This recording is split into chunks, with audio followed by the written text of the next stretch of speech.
ada berita bahwa ini gereja mau dijadikan McD McD Oh, dan XX1. dan XX1. Dia padahal baru down payment.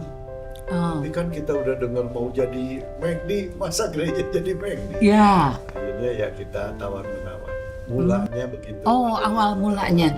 Wah, sangat bersyukur sekali ya kepada Tuhan. Kita bisa menemukan GII Dago ya, bukan McD Dago atau 21 Dago ya.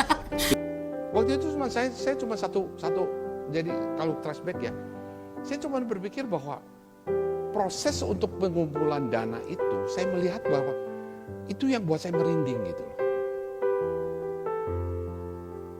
Dan saya punya satu keyakinan, Tuhan kasih ini kok ke